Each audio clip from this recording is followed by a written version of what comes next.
Passport আর visa ছাড়াই চলে আসলাম রাশিয়াতে। শুধু কি তাই, সেখানকার ফেমাস একটা রেস্টুরেন্টেও চলে আসলাম, যেখানে কিনা টপ ফ্লোরে আসলে এমন একটা সুন্দর ভিউ আর দোল খেতে খেতে আপনারা আপনাদের পছন্দের খাবার খেতে পারবেন।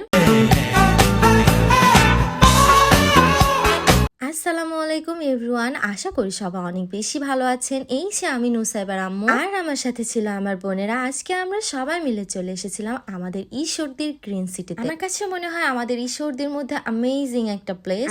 এইখানকার ফ্যালকন রেস্টুরেন্টটি খুবই ফেমাস। আপনারা যদি এই ঈশ্বরদীর গ্রিন সিটির অ্যামেজিং ভিউ দেখতে চান, তবে অবশ্যই আপনাদের এই ফ্যালকন রেস্টুরেন্টের টপ ফ্লোরে আসতে হবে। এই তো আমরাও লিফট করে চলে আসলাম এই রেস্টুরেন্টের টপ ফ্লোরে। এসেই দেখে এই রেস্টুরেন্টের ভিতর এবং এই বাহির মিলে বিশাল বড় স্পেস এবং খুবই সুন্দর করে ডেকোরেশন করা। এই যে দেখতে পাচ্ছেন সিঁড়ি, এখান থেকে তো উপরেও যাওয়া যাবে। সেখানকার ভিউ না হয় পরেই শেয়ার করছি, তার আগে এখানকার স্পেশাল খাবারগুলো অর্ডার করব এবং খাবার হতে হতে আমরা বাকি প্লেসটুকু ঘুরে ঘুরে দেখব। এই তো তাদের স্পেশাল খাবার অর্ডার দিয়ে আমরা চলে আসলাম টপ ফ্লোরে। টপ ফ্লোরে এসে তো আমি পুরাই অবাক, কেননা এখান থেকে পুরো গ্রিন সিটি আরো ভালোভাবে দেখা যাচ্ছিল এবং এই ফ্লোরটা এত সুন্দর করে ডেকোরেশন করা ছিল। মাশাআল্লাহ মাশাআল্লাহ, আমার তো এখানে অনেক অনেক বেশি ভালো লাগছিল। এমন সুন্দর ভিউ যদি আপনি নিজেই উপভোগ করেন, আপনার কাছে কিছুক্ষণের জন্য মনে হবে আপনি সত্যিই রাশিয়ায় চলে এসেছেন। আর এই তো এই পাশে সুন্দর একটা দোলনাও দেওয়া ছিল। আমি তো এখানে বসে বসে বেশ কিছুক্ষণ দোল খেলাম। শুধু কি তাই, যারা আমার মতো ছবি এবং ভিডিও তো পছন্দ করেন, তাদের জন্য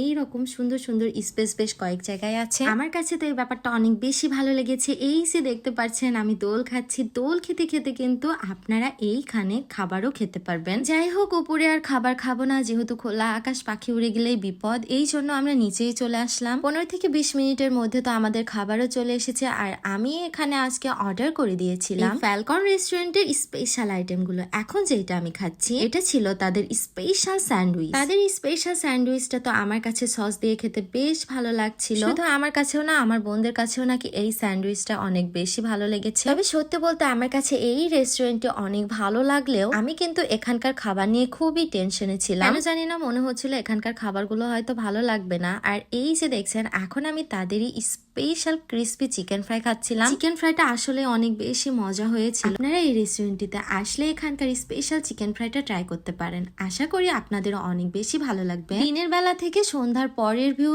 এই রেস্টুরেন্টের আরো বেশি সুন্দর। এই রেস্টুরেন্টের চারিদিকে তো সুন্দর করে লাইটিং করা। এই ছাড়া পিছনের বিল্ডিং গুলোতেও সন্ধ্যার দিকে যখন লাইট অন করে তখন আরো বেশি সুন্দর লাগে।